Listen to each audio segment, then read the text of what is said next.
ingrese, que aumente los niveles de calcio intracelular. Esos mecanismos que sensan concentraciones son bastante sensibles. Entonces, cuando veamos, ahora vamos a ver contracción muscular, vamos a ver que el aumento de calcio, la concentración intracelular de calcio es otro gatillante para que se desencadenen otros procesos. ¿Listo? Ok, ¿alguna otra pregunta? Dime. Cuando la proteína como que se activaba, estaba solamente en la unidad Alfa. esa unidad, ¿a qué se unía para que pase todo el otro proceso de...? En este caso, para la activación de los segundos mensajeros, vimos que esa subunidad alfa lo que hace es activar una enzima. Para las enzimas, si voy a generar, vimos solo IP13 y acilglicerol, en este caso era para activar la enzima fosfolipasa C. Pero por ejemplo, si es para MP cíclico, la enzima cambia a anilato ciclasa. ¿Listo? Ok, ¿alguna otra pregunta antes de continuar?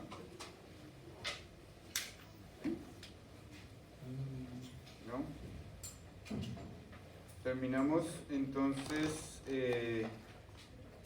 viendo esta parte, ¿cierto? Ya. Entonces volvámonos a ubicar. Vimos partes iniciales del sistema, ya empezó a hacer calor, del sistema nervioso somático, salud y sistema nervioso autónomo. Entonces nosotros en estas dos clases que nos quedan hoy y la próxima vamos a terminar el recorrido a grandes rasgos de esa parte del sistema nervioso. Voy a apagar ahí, ¿está bien?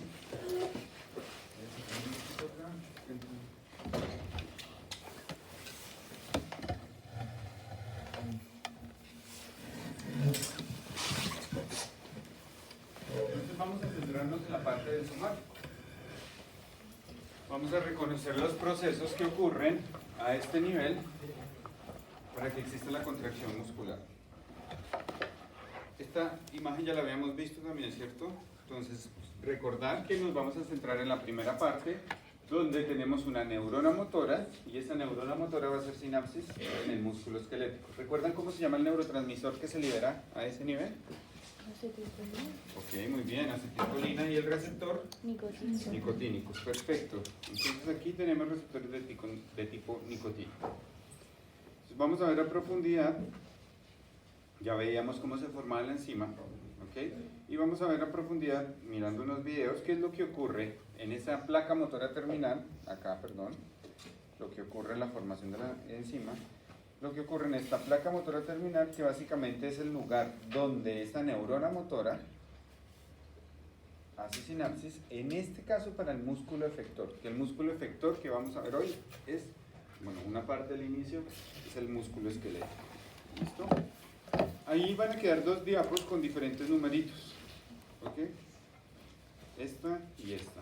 La idea es para que ustedes que tomen esas diapos y las puedan utilizar entre ustedes. Son dos diapos resúmenes donde se describen, o más bien se enumeran cada uno de los procesos, y la idea es que ustedes los puedan describir después de esta clase. ¿Ok? Entonces vamos a ver un video que yo creo que ya lo han visto varias veces, lo estudiaron el semestre pasado. Y vamos a ver la placa motora terminal. Entonces, en ese sentido nos vamos a centrar en lo que ocurre al finalizar el axón. Voy a cerrar la parte aquí. Al finalizar el axón, donde ese potencial de acción se está propagando y se está interiorizando, y lo que ocurre después de que se libere el neurotransmisor. Trata de no cerrar la puerta, porque si no me toca estar abriendo. Miremoslo ahí. Esto en silencio. Bueno, está en inglés el tema, pero ustedes son buenos para el inglés, así que no hay problema. ¿Ya? Ahí lo tenemos. En alemán no lo tengo. Pero fijo lo encuentran en YouTube. Entonces, importante de esa médula espinal, acuérdense que la información de salida está saliendo por las raíces, en este caso ventrales, si lo miro en un animal cuadrúpedo, pero si lo miramos en un humano, anterior. ¿Listo? La información de entrada sensitiva entra por las raíces posteriores o dorsales. Y vamos a hacer un zoom de esta parte acá. Vemos que una neurona motora puede inervar varias fibras y eso es lo que se conoce como el reclutamiento de fibras musculares. Si yo quiero levantar un objeto pesado, como esta maleta, ¿la puedo levantar? Yo hago un reclutamiento de fibras musculares que tiene que ver con la inervación, en este caso voluntaria, ¿ok? Diferente a que fuera a levantar este celular, ¿ok? Las fibras que se están reclutando van a ser mucho menor. ¿De qué depende de que se recluten más o menos fibras? Pues de toda esa información sensitiva que me va a llevar a tomar la decisión de qué objeto voy a levantar. Y aquí vamos a enumerar unas estructuras bastante importantes que parte es repaso de histología y parte de anatomía, ¿ok? Adicional a este video va a quedar en el sistema, creo que ya está, si no estoy mal, un video previo de anatomía muscular. Es anatomía e histología, un poco para que recuerden lo que es la sarcómera y demás. Como unidad funcional de músculo esquelético tenemos que es la sarcómera o el sarcómero, también lo pueden encontrar así. Tenemos que se encuentra entre dos líneas Z, esta línea Z de acá y por acá tenemos la otra que está oculta, ya, pero son dos líneas Z. Esa es la sarcómera. Cuando la sarcómera se junta, estamos diciendo que tenemos contracción y cuando la sarcómera se relaja, pues, o se aleja, estamos diciendo que tenemos relajación. ¿Qué estructuras tenemos? Bueno, el axón terminal, la parte de arriba tenemos las vesículas sinápticas que contienen acetilcolina. Aquí nos está mostrando, pero ya habíamos visto que necesitamos mitocondria y tenemos canales bastante importantes, en este caso canales operados por voltaje de calcio. ¿Ok? Entonces vamos a ir anotando acá algunos elementos adicionales. Tenemos canales operados por voltaje, en este caso, que básicamente lo que garantizan es el ingreso de calcio. Por otro lado, tenemos a nivel del espacio sináptico, que es el espacio obviamente entre el axón y la placa motora terminal, el espacio sináptico o hendidura sináptico, también lo pueden encontrar como el pie sináptico, creo que son los tres nombres más comunes. La parte que sigue a nivel del sarcolema, que es la placa motora terminal, ¿ok? Vemos estas interiorizaciones o estos conductos del exterior al interior que se conocen como los túbulos T. También está cerrado.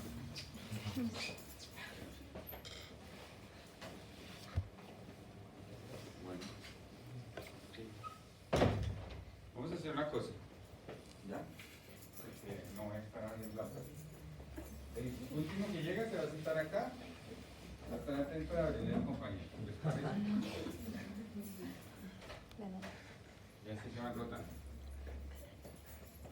Ya, entonces tenemos unos túbulos que son los túbulos T.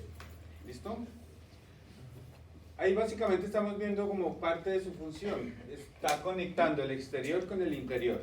Si ustedes recuerdan la fibra muscular, o las fibras musculares, tienen forma cilíndrica. ¿Ok? ¿Qué es lo que pasa? Esos túbulos T van a garantizar que el potencial eléctrico o el potencial de acción, la actividad eléctrica, se pueda interiorizar mucho más rápido. ¿Ok? Esa es la función. Y si nosotros vemos que a cada lado de los túbulos T, no sé si alcanza a notar que hay como una estructura que parece, no sé, como Zoidberg. ¿Saben quién es Zoidberg? No. Como los tentáculos. ¿Los azules? No, estos de acá. Están como extensiones, como, no sé, como un trapero, algo que está como dedos, ¿ya? Estos. Y en el interior hay unos puntitos, como de color más rojo. Entonces aquí tenemos esta estructura, es el retículo sarcoplásmico, que en otras células o en general lo conocemos como retículo endoplásmico, pero como es músculo se llama sarcoplásmico y en el interior tiene iones de calcio. ¿Ok? Entonces, cuando ustedes lean, van a encontrar que un túbulo T con dos cisternas terminales, no lo había dicho, pero la modificación del retículo sarcoplásmico que almacena el calcio se llaman cisternas terminales. ¿Ok? Pero, si ustedes me contestan que esto es un retículo sarcoplásmico, está bien. ¿Queda claro? Lo que pasa es que el lugar donde se almacena cambia a ser cisterna terminal, que hace parte del retículo sarcoplásmico. No sé si me van a entender. ¿Listo? Entonces, ahí tenemos el calcio. Entonces, si nosotros leemos acerca de contracción muscular, vamos a ver que un túbulo T con dos cisternas terminales a cada lado se conoce como la triada muscular. ¿Ok? Entonces, ¿qué es la triada? Un túbulo T con dos cisternas terminales a cada lado. ¿Cuál es la función de esas cisternas terminales? Almacenar calcio y posteriormente liberar. ¿A qué? A la sarcómera, al interior de la sarcómera. ¿Queda claro? Ok. ¿Qué más estructuras tenemos en esa sarcómera que ustedes conocen y que están ahí? ¿Alguien lo dijo? La miosina y la actina. Exactamente. Las proteínas de la contracción, que son la actina y la miosina, que básicamente lo agrupamos en miofilamentos delgados, que son este azulito, ¿ya? O este pequeñito, que se está originando de las líneas Z, míralo. Tiene uno a cada lado, solo que aquí la cisterna terminal las está tapando, cisterna terminal, túbulos T.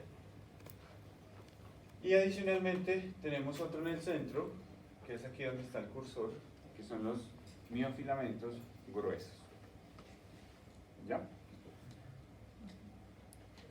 Ok, entonces vamos a ver el video, por favor no parpadeen. Miremos cómo está el axón terminal. Ok, ese axón terminal está polarizado, está negativo.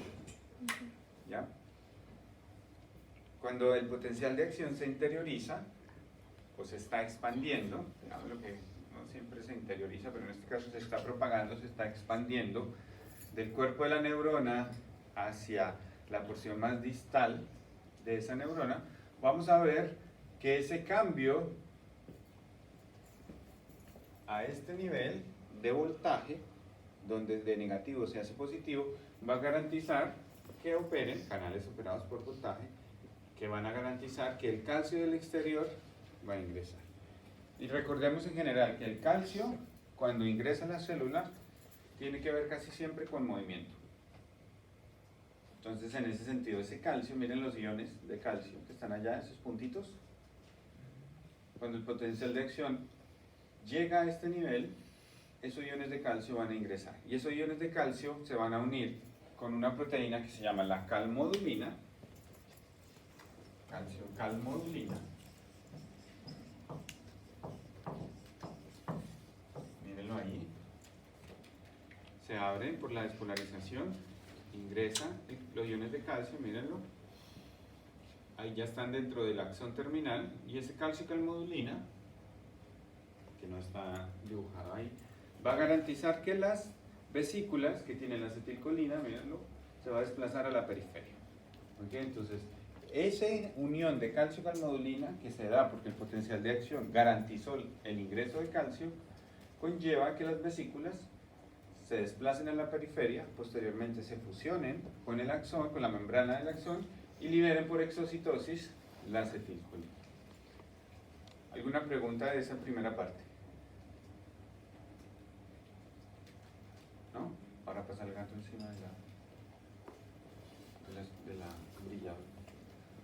¿Ok? Entonces, si la calmodulina, si no se uniera el calcio, las vesículas no tendrían como... No, exactamente. Por más calcio que hubiera, si no existiera la otra proteína que forma el complejo, no se puede.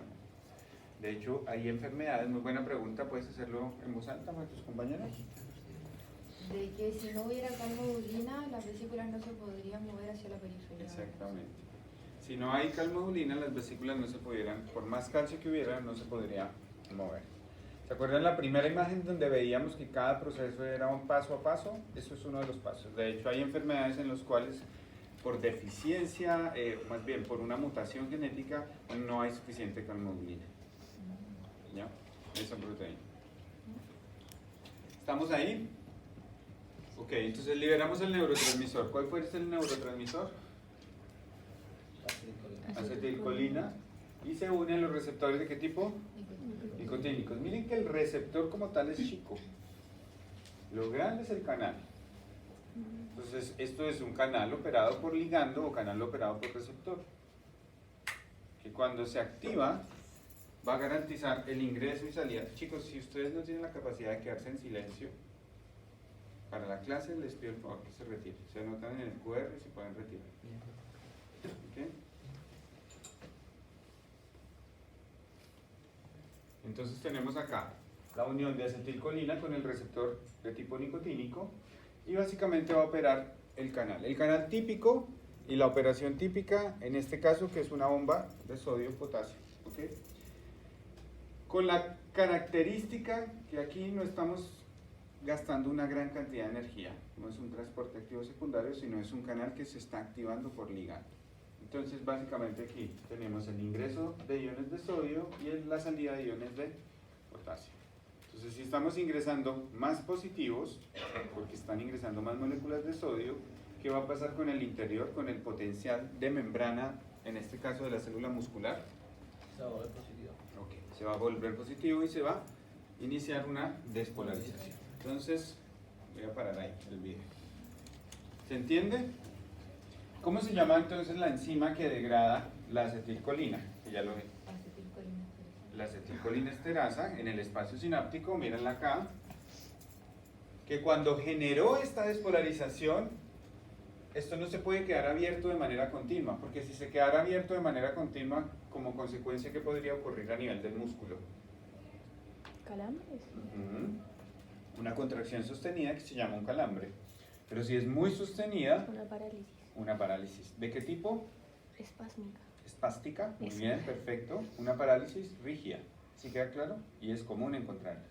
Hay intoxicaciones que conllevan a parálisis de este tipo. Parálisis rígida o parálisis espástica.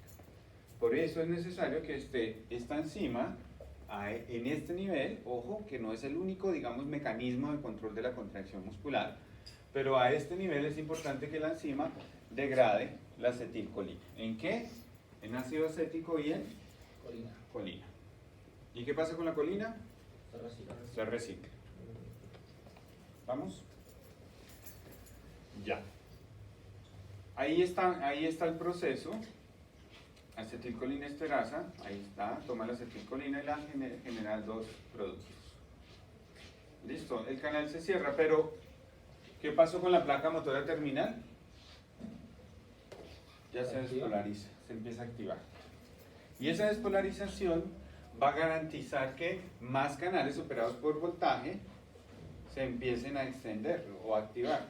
Y va a conllevar a intercambio iónico que finalmente va a garantizar que se empiece a propagar ese potencial. Y ahí entran en función esos túbulos T, miren el potencial de acción acá, ahí. Se va interiorizando y va a haber un momento donde va a pasar al lado de la triada, que es túbulo T con dos cisternas terminales.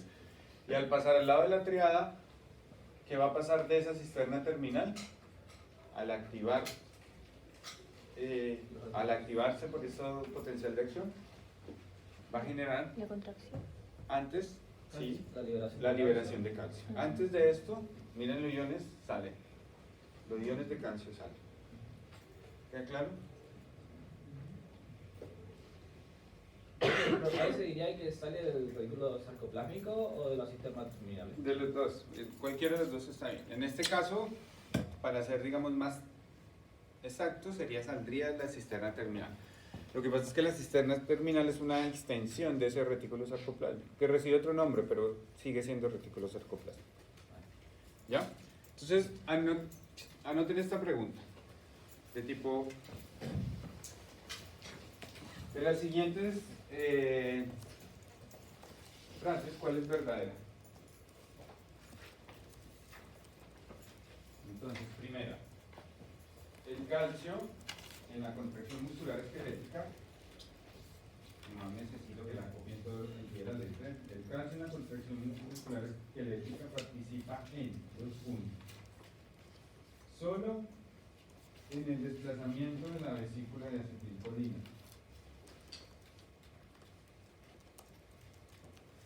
Esta es la A, ¿cierto? En la B, solo en la unión de actina con miosina.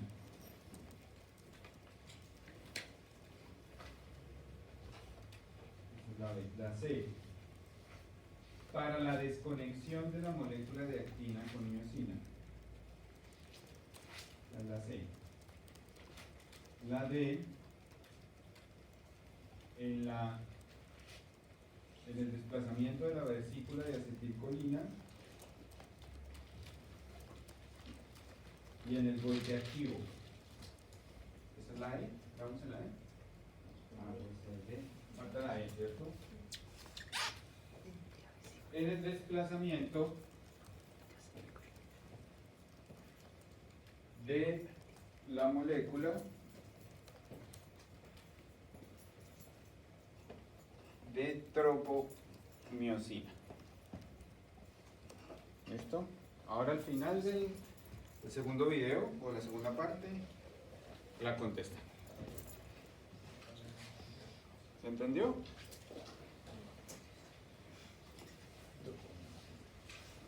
Bueno, entonces miremos la última parte y vemos el resumen de todo el proceso. Miren desde arriba. Tenemos el potencial de acción, llegada del potencial de acción, cambio del voltaje, ingreso de calcio por los canales operados del voltaje, liberación de acetilcolina, todo el proceso, activación de los receptores, interiorización, miren ahí del potencial de acción, salida de calcio y miren lo que ocurre, contracción, ahí pasa muy rápido, mírenlo, salida de calcio, bueno, ahí se repite todo el proceso, cuando existe la salida de calcio y vamos a ver la contracción.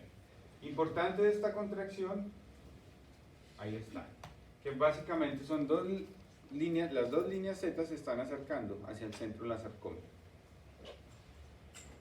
¿Listo? ¿Alguna pregunta de esta primera parte? ¿Todo bien? ¿Mucho frío? Bueno, los resúmenes, vuelvo y les digo, yo prefiero que los resúmenes los hagan ustedes mismos.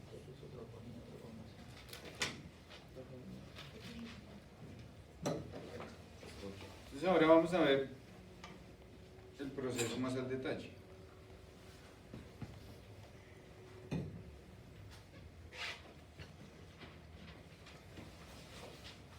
Donde nosotros tenemos unos 6 componentes moleculares bastante importantes. Ojo, no quiero decir que esos 6 componentes solo sean necesarios para la contracción muscular. Acabamos de ver un par de diapos, un video entero de lo que ocurría antes. Ahora nos vamos a centrar en lo que ocurre es en la fibra, propiamente dicho, dentro de la sarcómera. ¿Sí queda claro? Porque es muy común y esa pregunta va encaminada a eso. Esa pregunta que les hice. Ok, bueno, están las lentes y eso lo podríamos obviar. Entonces miremos los componentes moleculares. Tenemos que son 6 componentes, ya ustedes me nombraron 2, conocemos otros 2, faltan 2. ¿Cuáles me nombraron? La molécula de Actina y miosina. actina y miosina, fundamental. Okay. La troponina y la tropos. Tropomiosina, perfecto. ¿Y cuáles otros 2 que ya hemos nombrado también? ¿Cuáles otros 2? Calcio y antes del potasio, ahí está, ATP. ¿Listo? Entonces tenemos miosina, actina, tropomiosina, troponina, ATP y iones de calcio. Esos son los 6 componentes, digamos, importantes para la contracción muscular. Vamos a verlos al detalle.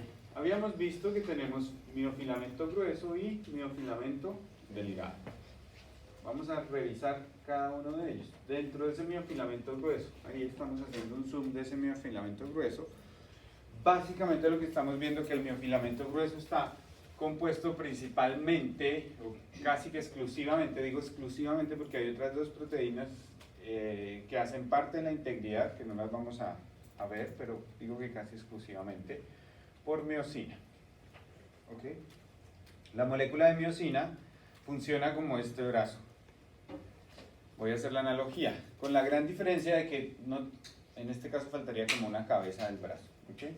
Ella tiene la capacidad de moverse hacia arriba y hacia abajo, así como el brazo, y la cabeza adicionalmente puede moverse hacia el frente y hacia atrás. ¿Okay?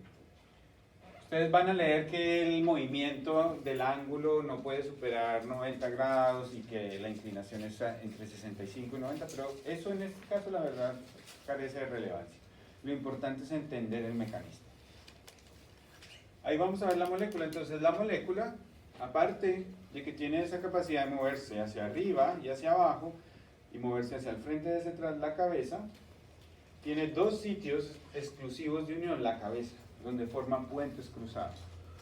Esas uniones químicas por puentes cruzados son uniones bastante afines. Ahí está el movimiento, hacia arriba y hacia abajo. Entonces les decía, esas uniones son bastante afines. ¿Ok? Entonces tiene dos sitios de unión. Mírenlos ahí. Ahí voy a dejar esto en pausa un momento. Ok, se alcanza a ver. Voy a tratar de hacerlo un poco más grande. Ah, creo que lo voy a hacer acá. No quiero. No. Ahí tenemos la cabeza, la molécula, ¿cierto? Voy a hacer un zoom de esta cabeza. ¿Ya? Entonces, si nosotros estamos bien, voy a tratar de hacer mi mayor esfuerzo dibujando. Yo soy pésimo dibujando. ¿Ok? De hecho, ya la embarré.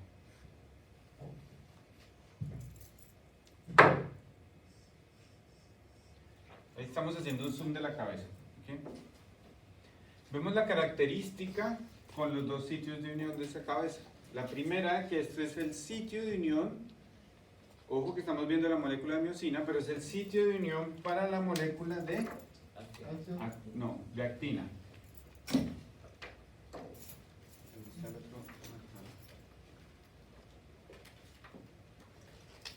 Este es el sitio de unión para la otra molécula, que es de actina.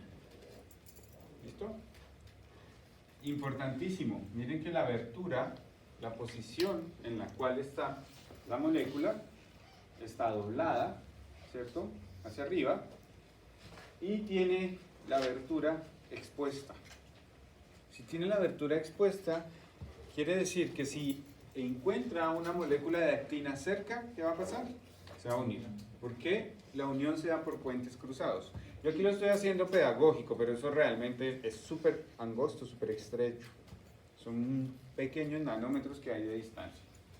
¿Sí queda claro? Profe, Dime. la miosina en estado como neutro, así. ¿Reposo? De reposo, ¿está doblado? No. ¿Está activado? Ya lo voy a explicar. Buena pregunta. Y aquí tenemos que está expuesto también el sitio para ATP. ¿Ok? Miren la posición que tiene la molécula. Esta es la posición de la molécula que se conoce como activa, pero de baja energía. Sigamos mirando el video.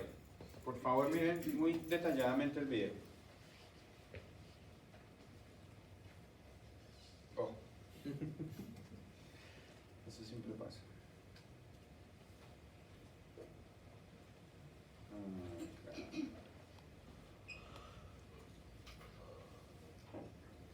Ahí está, entonces movimiento hacia arriba y hacia abajo, movimiento de la cabeza. Vamos a ver que ese movimiento de la cabeza se conoce como el golpe activo.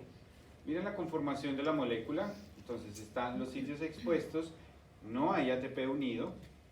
Miren lo que va a pasar cuando el ATP se une al lugar de unión de ATP, de la cabeza. ¿Okay? Acuérdense que son dos cabezas. El ATP va a llegar. ¿Y qué pasó? Cuando se unió el ATP, ¿se dieron cuenta? Sí, acá hay otro. Díganlo, por favor. ¿No? ¿Se dieron cuenta qué pasó o no? ¿Lo devuelvo? A ver, nuevamente. Miren, ¿qué pasó? Acá. Y miren nuevamente. No sé, bueno, de pronto atrás no se alcanza. Miren el sitio de unión. Ya no tiene sitio de unión. para la miocina. Exactamente. Se cierra. Ahí está. Se cierra ese sitio de unión. Entonces, si esto estaba unido y se cerró el sitio de unión, ¿qué va a pasar? Se va a soltar. Se va a soltar. ¿Ok? Entonces, la presencia de ATP en este caso va a generar la desconexión de la actina con la miosina. ¿Se ha hidrolizado el ATP? No. Entonces es importante, miren la posición que mantiene la molécula. La molécula de miosina sigue doblada hacia arriba. El ATP se tiene que hidrolizar. Y miren qué pasa cuando se hidroliza.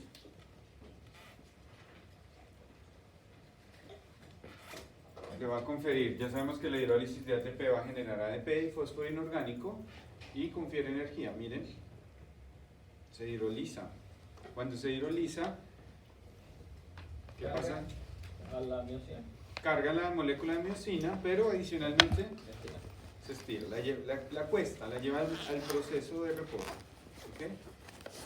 Y esta posición es la que se conoce como de alta energía, pero está en reposo. ¿Ok? ¿Por qué está en reposo? Porque está acostada. Y adicionalmente tiene la cabeza, en este caso, cargada con energía. No sé si se dieron cuenta de otro proceso que ocurría. ¿Alcanzaron a ver el sitio de unión? Voy a devolver otro poco. Miren, ¿se alcanza a ver el sitio de unión? Está muy brillante. Sí, está muy brillante. Bueno, desafortunadamente no se alcanza a ver, pero cuando la molécula se carga, se acuesta, el sitio de unión nuevamente se abre. ¿Ya? Porque ya no hay ATP. Porque ya no hay ATP, porque ya se hidrolizó, la molécula cambia. Aquí no se alcanza, pero el sitio de unión está acá y nuevamente se abre.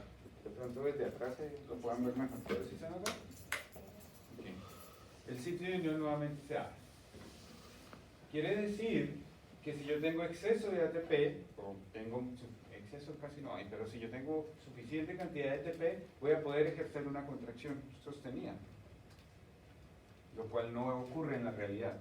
Entonces, para eso se necesita que exista en la molécula de actina otros seguros, por llamarlo de alguna manera, otros elementos que controlan que las contracciones no sean sostenidas, sino sean secuenciales. ¿Se entiende? Ahí existiría la posibilidad de que se vuelva a... Claro, perfecto. Ahí está la posibilidad de que se vuelva a unir. Porque hay energía, hay ATP, hay hidrólisis de ATP, se carga la molécula, se abre el sitio y si encuentra actina nuevamente se va a unir. ¿Ok? Y no podría generar unas contracciones sistemáticas, secuenciales como realmente ocurre. ¿Se entiende? Entonces, para eso, la fisiología, la evolución en general, genera otros mecanismos para contrarrestar o para controlar que existan uniones sostenidas. ¿Listo? Vamos a seguirlos viendo. Pregunten si hay dudas, por favor, si quieren que...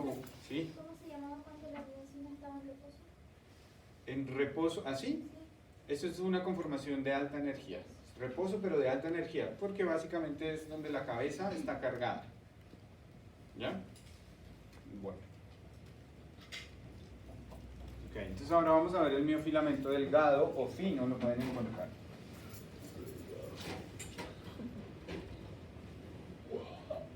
Ese miofilamento delgado tiene principalmente actina, que ya lo habíamos visto, y adicionalmente tiene dos proteínas. ¿Ok? ¿Ven la forma que tiene?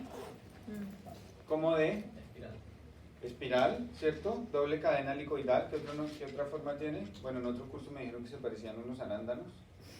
No, parece ADN. ¿Ya? Miren, la molécula de actina, si ven esos puntitos que tiene acá, esos son los sitios de unión con la miosina. Y como veíamos, si hay ATP y el sitio se expone, puede haber unión. De tal manera que existen dos proteínas que se conocen como proteínas reguladoras del proceso contráctil. Una de ellas es la tropomiosina, y miren la posición de la tropomiosina. Ella lo que hace es organizarse de tal manera sobre la actina que oculta los sitios de unión. O los tapa, los bloquea, más que oculta, los bloquea. Voy a parar. ¿Se entiende ahí? Entonces, lo que hace ella, la tropomiosina, sobre la actina, por eso se llama que la tropomiosina es una proteína reguladora del proceso contráctil, es evitar que esos sitios queden expuestos de manera continua. Porque si esos sitios están expuestos y hay ATP suficiente, ¿qué va a pasar? Voy a tener una contracción. O una unión, más que contracción, una unión de tipo sostenido. ¿Entienden? Bueno. Vemos la otra molécula, que es esta pequeñita. ¿Qué característica le ven a esa otra molécula? Que son 3 pelotitas. Exactamente. Que está compuesto de 3 subunidades. También es una proteína heterotrimérica. Y ojo, no me vayan a confundir esta proteína con otra proteína de 3 subunidades que vimos. ¿Cuál es la otra proteína de 3 subunidades que vimos? La proteína G. Son 2 cosas completamente distintas. Y pasa comúnmente que me confunden la troponina de la contracción muscular con la proteína G. ¿Ok? Entonces por eso hay que ir hilando muy bien los conceptos. Tiene 3 subunidades. Fijo, me pueden decir 2 subunidades que tiene, teniendo en cuenta la función y la estructura. ¿Qué subunidades puede tener? Tienen nombres. Subunidad C, perfecto, ¿por qué? Por el calcio. Calcio, bueno, más. ¿Qué otra subunidad debe tener? La que está unida a la tropomiosina, que se llama ¿cómo? T. ¿Por qué se llama T? Porque es la que está unida a la tropomiosina, miren. Es la grande, la que está unida a la tropomiosina. Y tenemos otra que esto sí no es común, que se conoce como su unidad I, que es la inhibitoria. Ahí en el video, o en la imagen, la posición de la molécula está como recta, pero realmente la molécula está inclinada un poco. ¿Okay? ¿Por qué? Porque esta subunidad I, que es más pequeñita, está en contacto con el otro sitio de unión adyacente, como para generar un doble seguro para la contracción. ¿Por qué es necesario ese doble seguro? Porque estamos viendo que la molécula no está continua, la molécula está espaciada. ¿Y qué parte está unida a la actina? ¿Qué parte está unida a la actina? Ninguna. ¿Ninguna? Ninguna. A ver. Buena pregunta. Lo que pasa es que esta subunidad está aquí, al lado del otro sitio de unión, ¿ya? Como funcionando como un doble seguro. Por eso se conoce como la subunidad inhibitoria. ¿Se entiende? Y ella está espaciada a lo largo de la molécula de tropomiosina. ¿Cómo? Espaciada, mira que no es No, continua. pero la parte inhibitoria está en el punto de unión de la... O sea, bueno, sí, está en el siguiente sitio de unión, pero no está en contacto, porque está en contacto con la tropomiosina, ¿ya? Pero lo que ella está ahí es como por si por alguna razón se llega a exponer, ella lo que hace es bloquear. Es como un seguro, ¿ya? No sé si me hago entender. ¿Sí? ¿Más o menos? Miren. Esta es la molécula de tropomiosina, ¿ya? Aquí tenemos un punto de unión de actina, los que estoy pintando acá, este es otro punto de unión de actina. ¿Okay? Entonces lo que hace, pero está bloqueado por tropomiosina. Necesito el otro color. Lo que hace esta molécula es estar posicionada acá, subunidad T, la subunidad C, ¿ok? Y la subunidad inhibitoria está en este mismo lugar, como si fuera la subunidad T. No está unida de manera directa, lo que está ahí es tratando de que ese sitio no se vaya a exponer. Y que si se llegase a exponer, ella bloquea. Porque acuérdense que el orden está, que los puntitos de la actina están, digamos, en la parte más inferior, luego sigue la tropomiosina, que es lo que tengo en negro, y arriba está la troponina. Entonces lo que hace ella es estar ahí en ese otro sitio de unión, esa es su unidad. ¿Listo? ¿Se entiende? ¿Alguna pregunta? ¿No? Entonces, si vemos que tenemos unas subunidad C, que ya dijeron muy bien que es la subunidad que genera unión con calcio. Cuando llega el calcio, genera un cambio conformacional de la molécula. Y básicamente genera un cambio conformacional de la molécula, que lo que hace la molécula es desplazarse. La molécula se desplaza, se arrastra. ¿Y cuál molécula? La troponina. La troponina es la que se mueve con calcio. Y cuando la troponina se desplaza con calcio, la troponina está unida ¿a qué? A la tropomiosina. Y ella, al moverse por calcio y desplazar la tropomiosina, ¿qué va a pasar? Deja libre los puntos de la unión. Y se puede volver a conectar. Y se puede volver a conectar. ¿Ok? Vamos a verlo.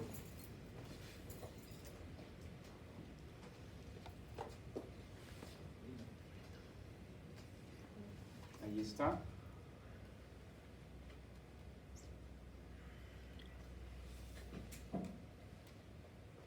Entonces ahí vamos a ver el proceso, asumiendo todo lo que ya vimos. Entonces se interioriza el potencial de acción, pasó por los tubos T y finalmente ese potencial de acción llega a la cisterna terminal. ¿Okay? Cuando ese potencial de acción llega a la cisterna terminal, lo que va a generar es la activación de, en este caso, de canales, para que el calcio pueda salir de la cisterna terminal. Y miren lo que pasa con el calcio al salir de la cisterna terminal. Y ahí va a ocurrir. Esperar un poco, ya, listo. Sale calcio, potencial de acción, miren, se une a la subunidad C y lo que hace es alar la molécula, ¿ok? Jalarla. Y cuando eso ocurre se exponen los sitios de unión. ¿Se entendió?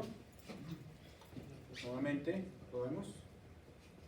Por si acaso, si alguien parpadeó. Ahí lo tenemos. Esos sitios de unión que se exponen son los sitios de unión de la miosina a la actina, ¿verdad? Al revés, son los sitios de unión de la actina con la miosina. ¿Sí? Pero solo es cambiar. Ahí está.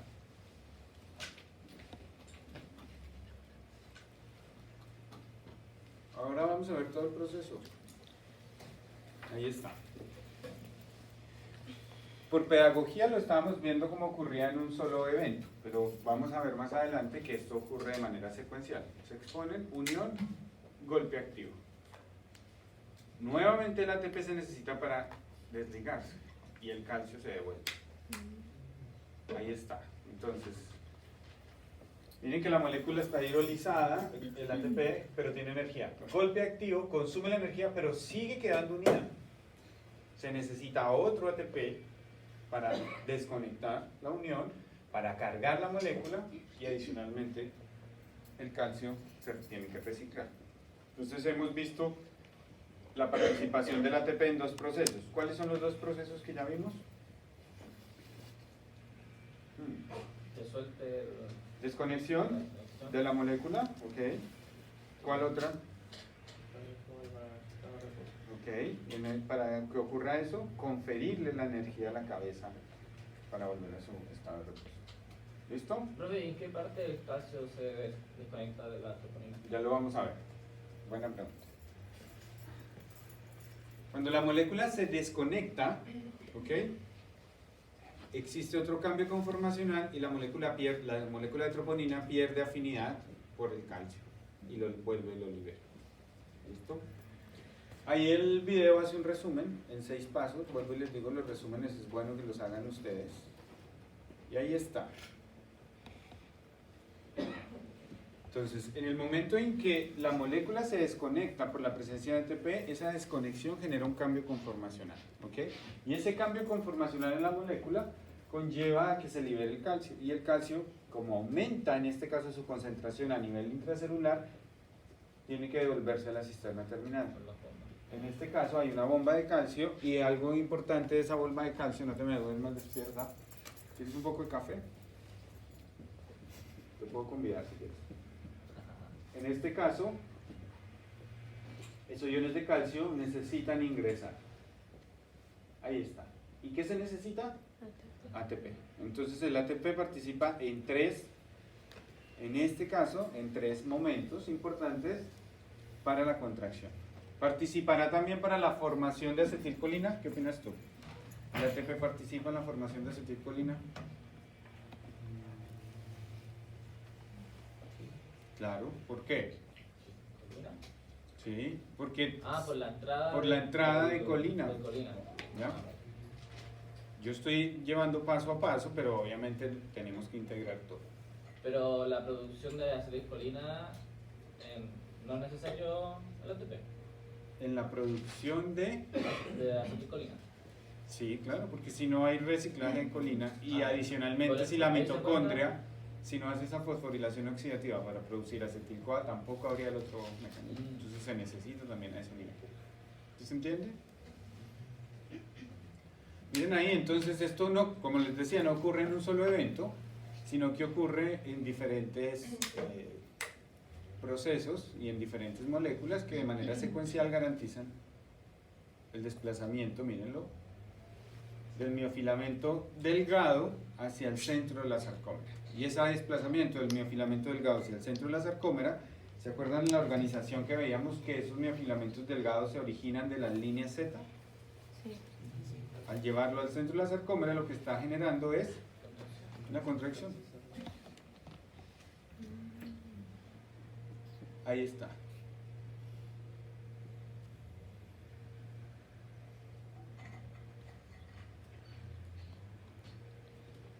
Bueno, entonces cuando el infeliz está haciendo ejercicio, línea Z, acá, miofilamento delgado que se origina, ahí está la molécula, entonces ahí lo que hace es llevar hacia el centro de la sarcómera. Por tiempo, a los chicos de Kine y chicas de Kine les voy a pedir un favor. El semestre pasado vimos tipos de contracción, isotónica, isométrica. Por favor, revísenlo. No se los voy a preguntar, pero ustedes lo necesitan detallar un poco más. ¿Listo? Contracción isométrica, isotónica, los diferentes tipos de contracciones. Ahí está. ¿Lo vieron? Nuevamente lo voy a mostrar.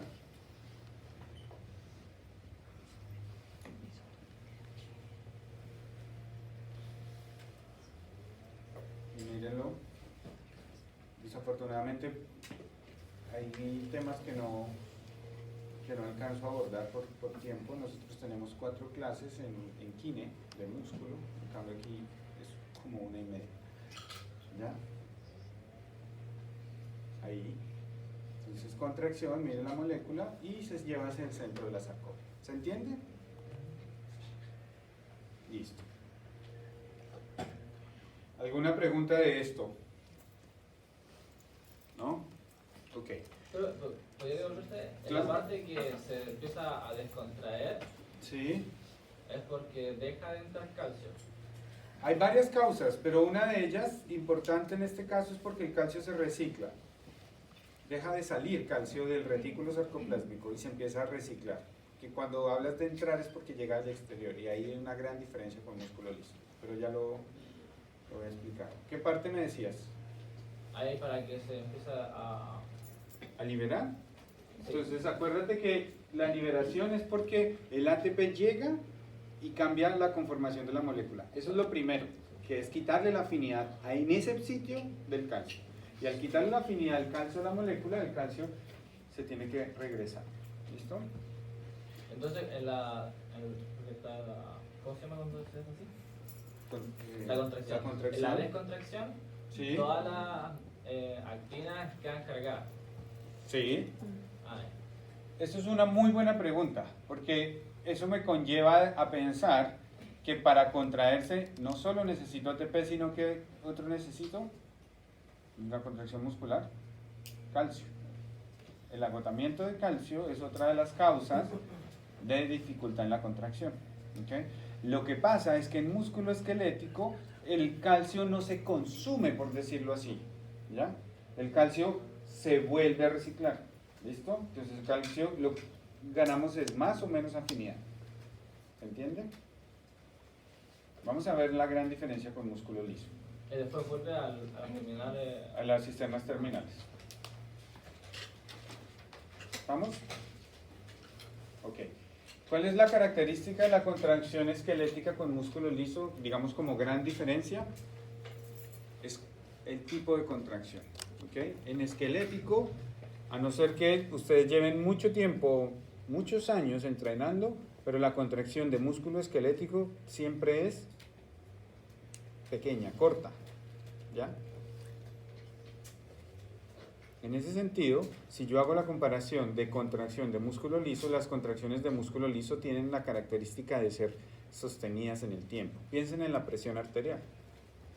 Nosotros durante nuestra vida, durante el día, estamos regulando la presión arterial. ¿Y quién regula la presión arterial?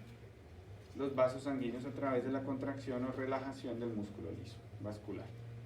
¿Okay? Entonces esa es una de las primeras características, que tiene la capacidad de contraerse de manera lenta y prolongada. ¿Okay? Pero no significa que ese sea el tipo de contracciones que predomina en músculo liso. También hay otras contracciones que son mucho más cortas y mucho más rápidas, que son, por ejemplo, las contracciones de los esfínteres para permitir la salida y la contracción de, no sé, de salida de orina y retención de orina. ¿Okay? O si yo, por ejemplo, lo que hago es alumbrar un poco la pupila, entonces yo puedo ver qué rápido, no sé si lo han hecho, pero háganse en la oscuridad y alúmbrese el ojo y van a darse cuenta cómo rápidamente la pupila se contrae, muy rápida. Y eso es músculo liso. ¿Se entiende? Entonces, esa es una característica de... Y bueno, y la otra que se cae de su peso es que es completamente autónomo. Ahí hay unas diferencias estructurales, como tal, un poco siendo más histológicos. La forma de la fibra, la forma es como alargada en forma de uso. Y lo otro, miren cómo se ve el músculo contraído y el músculo relajado. ¿Okay?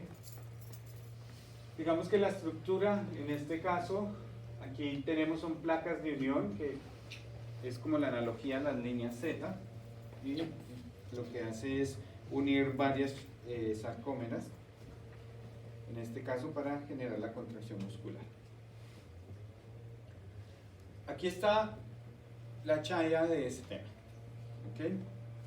La única gran diferencia en este caso con respecto a las proteínas es que aquí ella no tiene troponina.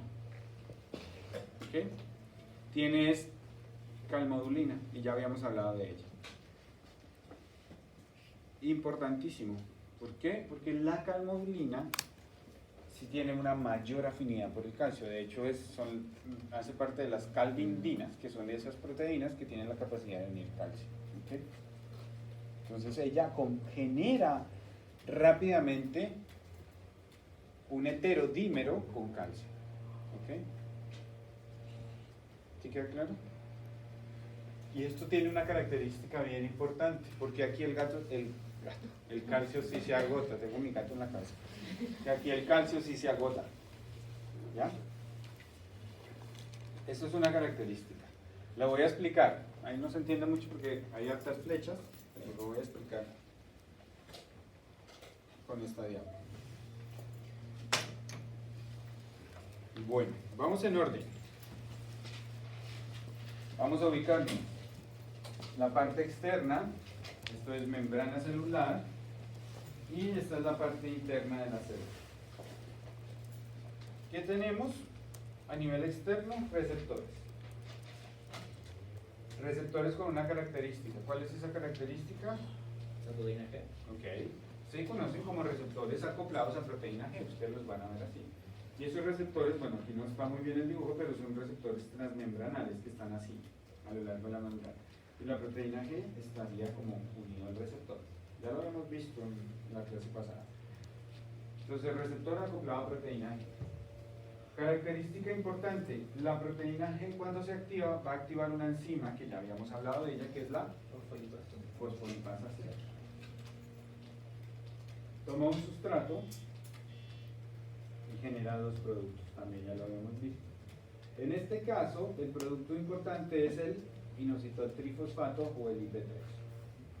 Y el IP3, ¿qué es lo que va a hacer? A retículo sarcoplásmico, y va, al igual que músculo esquelético, va a generar la salida de calcio para que aumente a nivel intracelular. ¿Ya? ¿Cuál es la gran diferencia con músculo esquelético? Que aquí se debe a un segundo mensajero. En cambio, en músculo esquelético, el potencial de acción se podía interiorizar por los túbulos T. Ahí, primera gran diferencia. ¿Listo? La otra gran diferencia, dime. ¿Lo puedes repetir? Claro.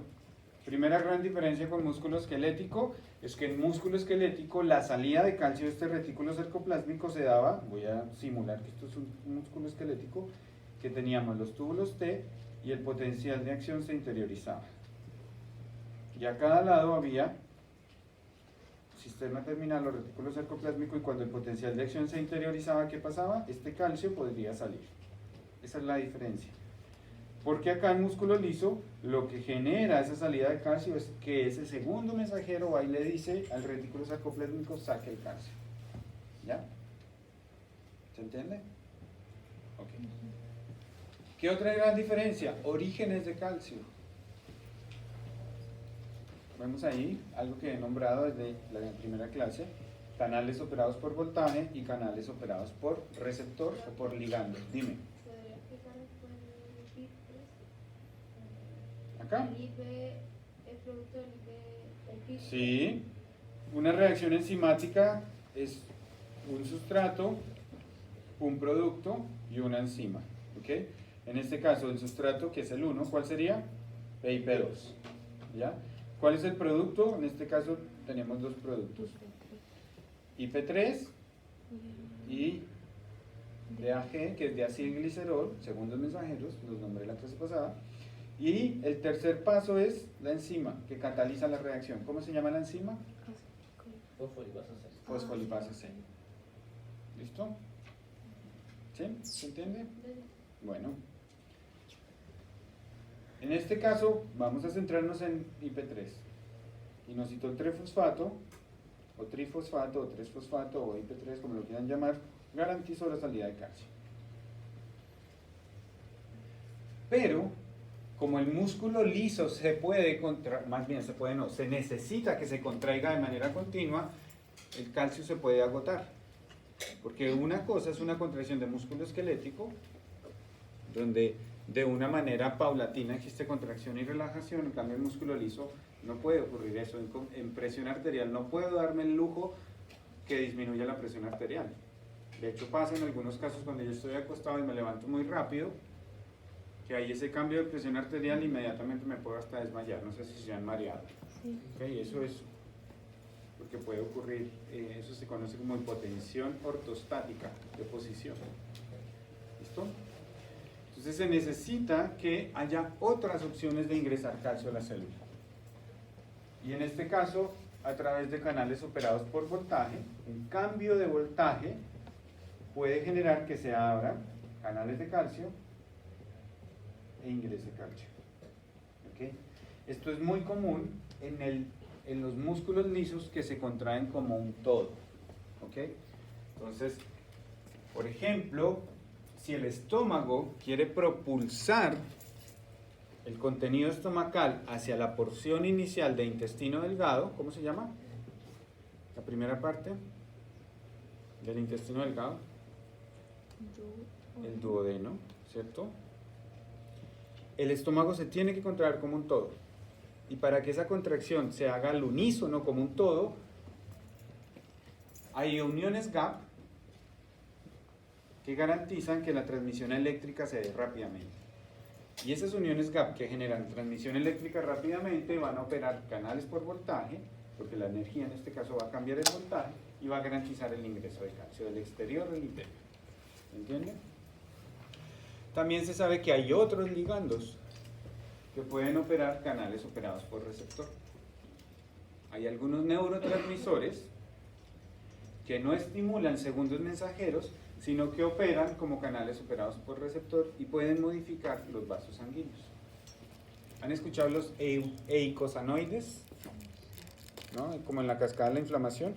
Miren, si ustedes tienen ahí el dorso de la mano para que se despierten un poco con un lápiz o con las uñas, si tienen las uñas medianamente largas, ustedes se pueden rayar, ¿ok? El dorso de la mano. Y se van a dar cuenta cómo cambia la coloración. Inicialmente, ¿qué coloración tiene? Blanco. Y después, rojo. ¿Lo hicieron? Háganlo. Blanco y luego se va a poner rojo. Ese efecto tan rápido de ese cambio vascular, de blanco a rojo, lo producen los eicosanoides. ¿Okay? ¿Se entiende? Entonces, hay otras moléculas que operan, que se liberan y que operan receptores que pueden generar esas modificaciones. ¿Listo?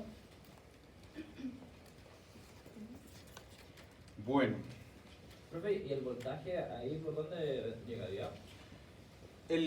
por la inervación simpática. Entonces, cuando nosotros hablamos de músculo liso, estamos hablando que también hay inervación simpática, fibras nerviosas que están inervando ese órgano efector. ¿Y no sería lo mismo que el ligando con el neurotransmisor de una...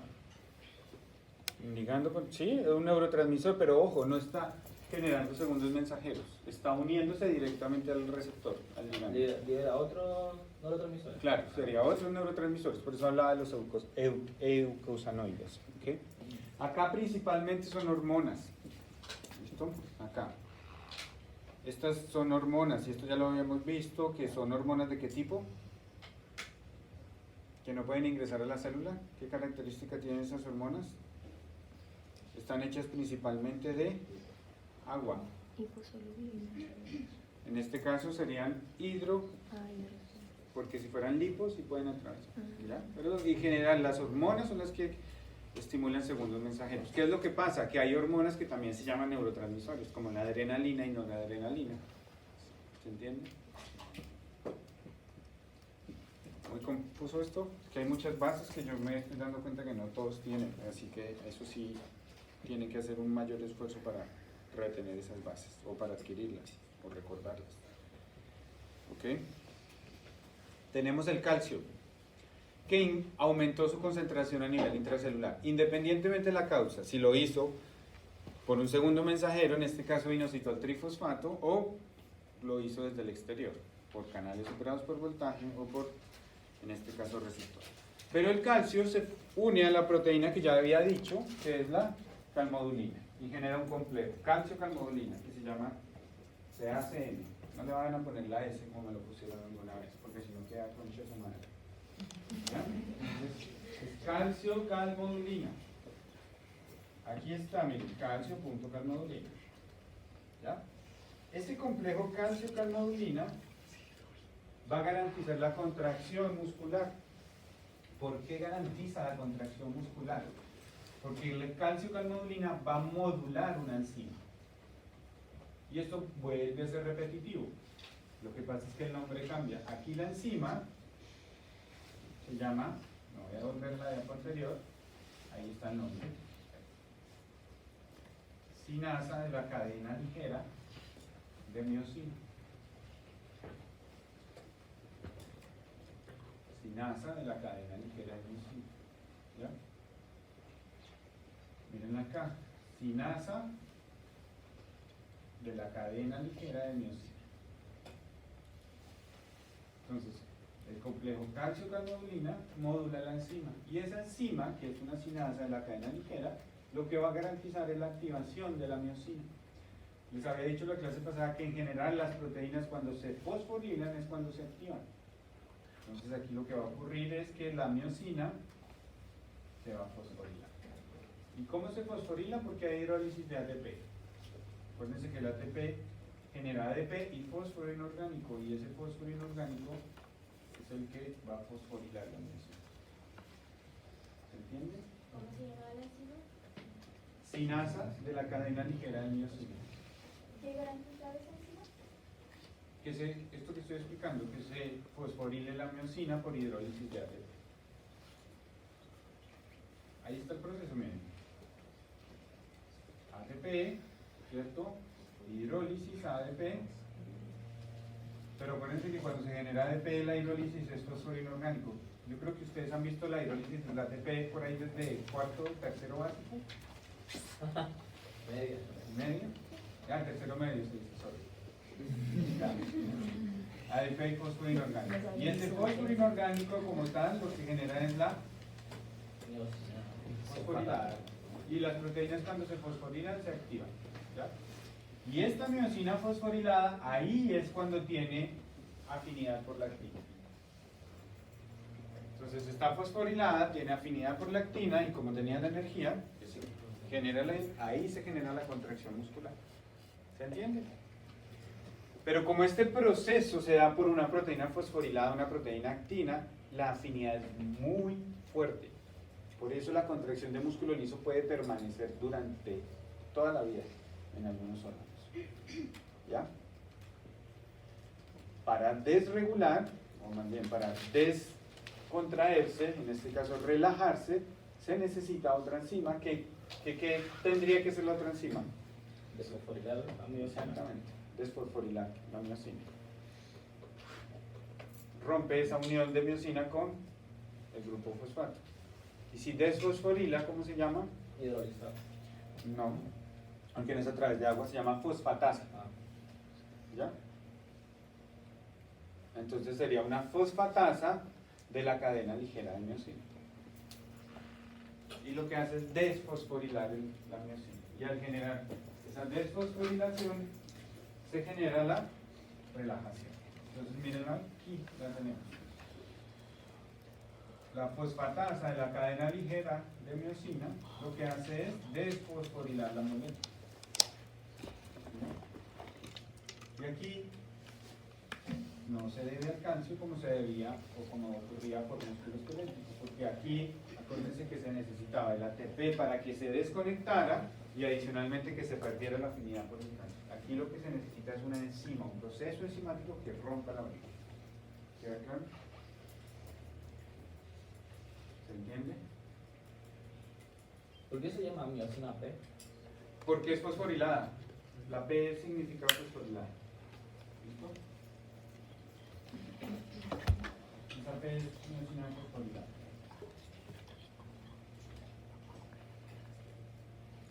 Y la otra flechita de la Lo vamos a proteína. ver. Acá lo vamos a ver. Acuérdense que cuando se forma el inositol trifosfato, también se forma el diacilglicerol como otro segundo mensajero. ¿Okay? ¿Qué se sabe? Que ese segundo mensajero, digo que se sabe porque no está en proceso, ese segundo mensajero tiene la capacidad de activar otras enzimas. La verdad, no les voy a preguntar, pero sí es importante que las sepan. ¿Qué otras enzimas? Las fosfolipasas. ¿Ya? Perdón, proteinquinasas, sorry. Activa otras enzimas como las proteinquinasas. Y en general las proteinquinasas lo que garantizan es fosforilar otras proteínas que pueden conllevar a funciones que ayudan a la contracción.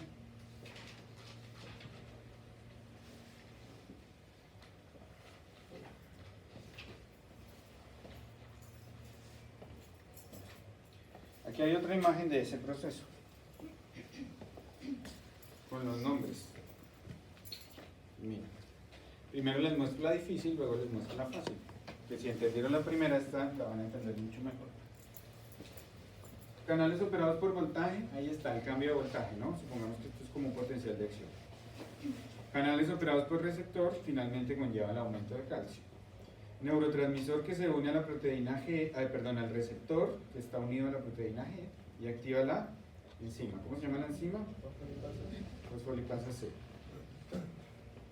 ¿Qué hace la fosfolipasa C? Toma un sustrato que es el PIP2, está ahí como en rojito, ya estoy subrayando, y genera dos productos, IP3 y diacilglicerol. IP3, retículo sarcoplásmico, salida de calcio. Calcio se une a la calmodulina y va a modular ¿qué? La sinasa de la cadena ligera, que básicamente lo que hace es tomar la miosina, fosforilar. Y esa miosina fosforilada se une a la actina y finalmente se genera la contracción. ¿Listo? Si yo quiero desfosforilar, entonces necesito una fosfatasa que se llama fosfatasa de la cadena ligera, que lo que hace es desfosforilar y se genera la relajación. Por otro lado, el diacilglicerol cumple otras funciones. La verdad en este caso no es necesario, pero cuando veamos renal probablemente por ahí las voy a fregar la vida con diacilglicerol. ¿Listo? Cuando veamos hormonas que participan en el sistema renal. ¿Se entiende? Entonces, aquí básicamente lo que generamos es proteincinasa. Bueno, aquí les dejo, lo que yo les decía, contracción de músculo liso, hay dos tipos de contracciones, donde el músculo liso se contrae como un todo, donde por unión es gap, ahí está. La contracción se generaliza a todo el órgano. Entonces, en ejemplos puntuales como el estómago, el intestino, el útero, los vasos sanguíneos, donde todo el órgano se contrae al unísono para generar una función puntual. Básicamente tiene que ver con propulsar algo. Propulsar orina, propulsar materia fecal, propulsar el feto o propulsar sangre. Porque todo el órgano se contrae como un todo. ¿Listo? O tenemos casos donde hay algunas zonas que se contraen y otras no. Como si fuera músculo esquelético. ¿Ya? Entonces en algunos arteriolas, sobre todo las del sistema renal, voy aquí a hacer un dibujito del sistema renal rápido. Entonces tenemos ¿cómo se llama la arteriola que le llega al riñón? Al glomérulo, perdón. ¿Arteriola de qué tipo? Aferente. Tenemos el glomérulo, ¿cierto? Y las arteriolas de salida, ¿cómo se llaman?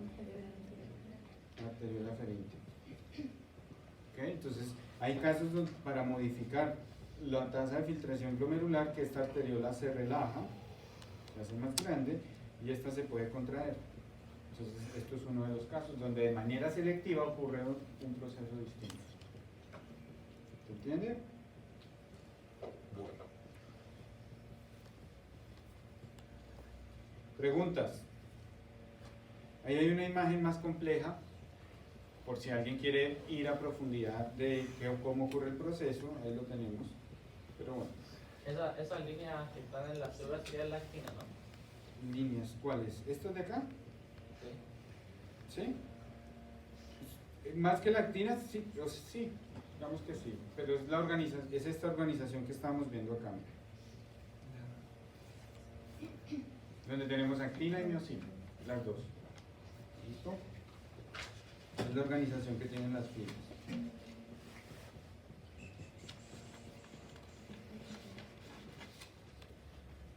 Una tablita resumen para que comparen músculo liso, músculo cardíaco, músculo esquelético, los dos tipos de músculo, unitario, multiunitario, y ahí está. ¿Estamos bien? ¿Muy cansados? De acá a poco. Bueno. Entonces, vimos esta parte. Vimos una parte de contracción de músculo, en este caso, liso, que hace parte del autónomo. Vamos a ver cómo opera ese sistema nervioso autónomo teniendo en cuenta los receptores. Entonces ahora vamos acá. Primera característica con el músculo anterior. ¿Cuántas neuronas hay de tipo aferente? Dos. Porque el músculo esquelético hay una. Acá en el sistema nervioso autónomo hay dos. ¿Listo? Una preganglionar y una postganglionar. Ojo, me voy a devolver acá, chiquillos, un momento, chiquillas. Sistema nervioso periférico. Porción eferente, en este caso voy a hablar de la porción eferente. Tenemos el sistema nervioso somático, que es músculo esquelético, y tenemos el autónomo y visceral. Ese lo dividimos en simpático y en parasimpático. ¿Listo? Vamos a centrarnos en esta partecita de acá. Aquí en esta imagen tenemos las dos. El órgano efector es la otra gran diferencia, que son 4 órganos efectores, ahí solo vemos 3. ¿Cuál otro órgano efector falta? El adiposo. Ok, perfecto. Están muy enganchados en la clase. Tenemos el tejido adiposo. ¿Listo? Los adipocitos. Porción preganglionar, ganglio, porción postganglionar. Órgano efector. Músculo liso, ya vimos cómo se contrae. Músculo cardíaco, van a ver cuál es el potencial de acción con la profe L. Glándulas de secreción. ¿Ya? Y tejido adiposo. Lo que yo les voy a hablar de esto es cuáles son los receptores y cuáles son los neurotransmisores, para que finalmente ustedes vayan construyendo las funciones. Acá, esta ya la había mostrado, ¿no? Sí. No la expliqué al detalle, pero básicamente descartemos esto que ya lo sabemos. Pongámosle un chulito. ¿Cómo se llaman aquí a este? ¿Un cómo? ¿Ticket? Ticket. ¿Ticket? Ya, tiene un ticket. Yo lo conozco como Chulito. Bueno, tiene un ticket. ¿Ya? Primera vez que, miren, uno todos los días se va a la cama aprendiendo algo nuevo. Un ticket, tiene un ticket. ¿Ya? Pongámosle un ticket a ese. Okay. Entonces vamos a ponerle un ticket al parasimpático. Características del parasimpático. La primera porción, la porción preganglionar, que básicamente es la misma para todas, esto no varía, libera el mismo neurotransmisor y se une al mismo receptor. ¿Cuál es? Acetilcolina y nicotínicos. Ya, eso no varía. Ticket, ¿cierto? Ticket. Ahora vamos a ver la porción postganglionar. Ojo que cuando hablo de preganglionar, esta primera parte es lo que está ocurriendo en este ganglio, ¿ya? Preganglionar, postganglionar. Esto es lo que está ocurriendo acá. Entonces, pongámosle ticket. A nivel postganglionar ya hay una gran diferencia y es el receptor. El neurotransmisor es el mismo del parasimpático. ¿Okay? Cuando nosotros hablamos de parasimpático, es común que lo llamemos como colinérgico. Porción colinérgica. Y aquí está, miren, porción colinérgica, donde el neurotransmisor es uno, que es la acetilcolina, y los receptores son preganglionar nicotínicos y postganglionar, miren el nombre, muscarina. ¿Les había hablado de la manita muscaria? ¿Buscaron por ahí? Sí. De ahí viene, de ahí se extrae y se sintetiza la muscarina de los hongos. De ahí se extrae. ¿Por qué se llaman nicotínicos y muscarínicos? Porque cuando los bioquímicos, podría decir que eran bioquímicos y fisiólogos al tiempo, estaban estimulando los receptores y empezaron a probar diferentes sustancias, se dieron cuenta que los nicotínicos solo se estimulan con la nicotina y los muscarínicos solo se estimulan con la muscarina. Pero ambos se estimulan por el neurotransmisor natural que es acetilcolina. ¿Será que voy a preguntar la acetilcolina? Sí. Obvio. ¿Listo? Los órganos que tienen receptores muscarínicos van a responder. ¿Ok? Entonces, ¿cuáles órganos? Aquí hay unos ejemplos. Pero yo les voy a pedir que para mi clase se deben al menos saber respiratorio, digestivo y cardiovascular. ¿Listo? Eso ya es tarea de ustedes. Porque probablemente cuando vean renal, cuando vean digestivo, cuando vean páncreas, van a ver otros efectos. ¿Ya? Aquí hay unos ejemplos. Aumentan las secreciones de las glándulas exocrinas, aumentan las contracciones del músculo liso gastrointestinal, o sea que generará diarrea o no. El carbacol, ¿se acuerdan que vimos el carbacol? O carbachol, que lo buscaron, ¿no? ¿Cuál fármaco buscamos acá? Ya, como no lo han buscado, búsquenlo. Entonces, por favor, ahí en sus celulares, Carbachol, carbacol, búsquenlo ahí.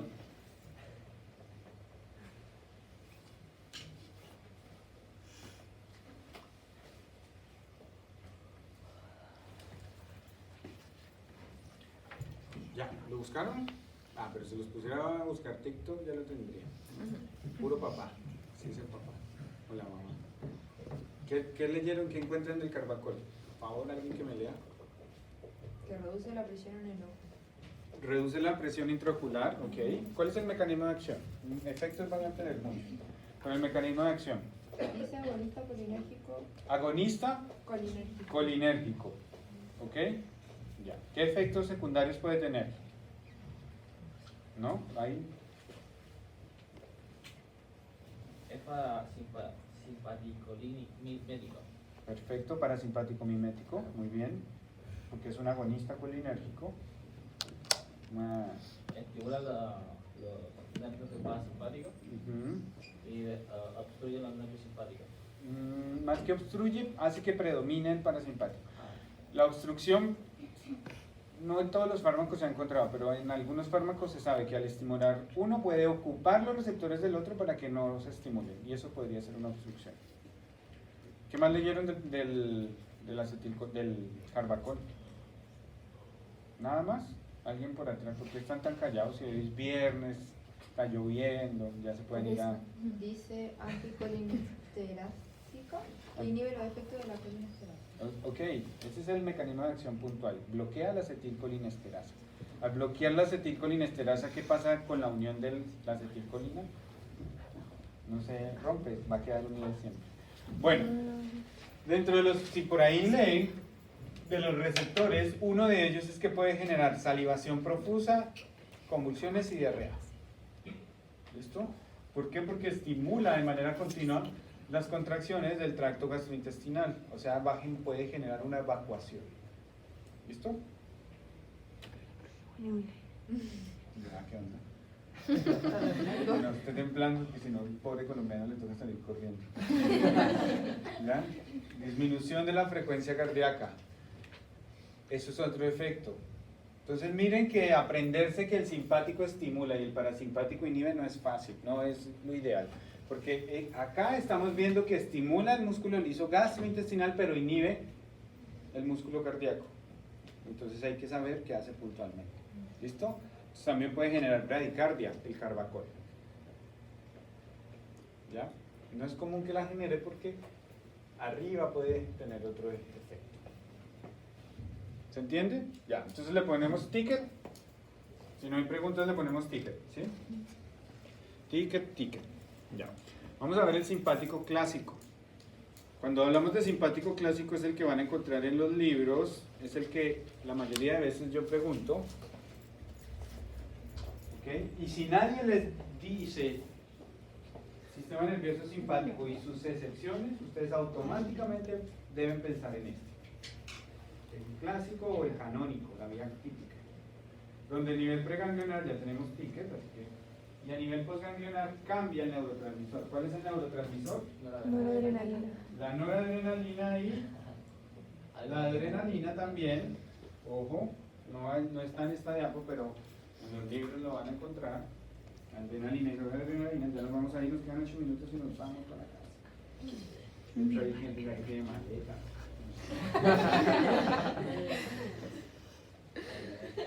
Y ellos van a buscar los receptores adrenérgicos. ¿Cuáles son los receptores adrenérgicos? Alfa y beta adrenérgicos. Yo necesito que por lo menos en los beta, sepan diferenciar entre beta 1 y beta 2. ¿Ya? Básicamente porque beta 1 es el del amor, corazón, y beta 2 el del sistema respiratorio. Para que no se me confunda. ¿Listo? Y ahí van a estar los efectos adrenérgicos alfa y beta adrenérgicos. Ahí hay unos ejemplos. Adicional a eso hay unas tablitas que van a estar ahí. Diferencia entre el alfa y el beta. Aquí cómo se comporta el simpático y el parasimpático. Otras imágenes de cómo operan los diferentes órganos que pueden estimular, que básicamente son todos, por eso les digo, es súper importante este tema. Unas tablitas, lo que ocurre en ojo, en corazón, arteriolas, ahí está, en piel y demás. Yo les dije que nos interesa pulmón, corazón y esa parte digestiva. ¿Ya? Listo. Sistema nervioso simpático, que tiene dos excepciones en dos lugares distintos, o más bien en 4 lugares. Primera excepción, donde no tiene una porción postganglionar, o sea, no se cumple esta parte de acá, solo termina en un ganglio. Y más que en un ganglio es en la médula de la glándula adrenal, o suprarrenal, ¿se acuerdan? En la anatomía. ¿Dónde queda eso? Arriba del riñón. Y básicamente aquí lo que hace es estimular la médula, que la médula produce adrenalina y noradrenalina. Cuando ustedes se asustan y sienten como un corrientazo, ese corrientazo tiene que ver por esa activación simpática que estimula la liberación de adrenalina y noradrenalina. En este caso, como neurotransmisor u hormonas, ellas van a viajar por la misma vía sistémica, vía sanguínea, a estimular los receptores alfa y beta. ¿Se entiende? ¿Está muy confuso, Patrick? ¿Mucho tema? ¿Listo? Lo que hacen es reforzar esa acción. porque el simpático es muy importante. Si yo me estoy desangrando, si yo me desmayé, si estoy perdiendo sangre, si estoy perdiendo presión arterial. ¿Ya? Y hay otra excepción, y con esto nos vamos para la casita a descansar, los que pueden, yo tengo que trabajar. ¿Qué ocurre en 3 órganos puntuales? ¿Ya?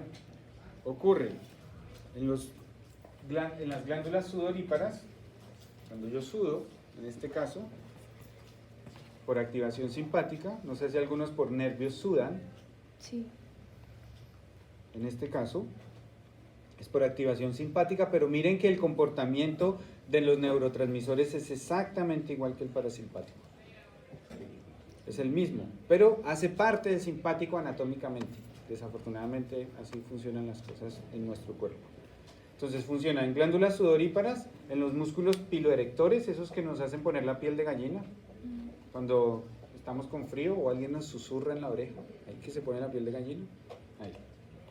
Y en algunos vasos sanguíneos del músculo esquelético, sobre todo los de la cara y en parte los de las piernas. ¿Ya?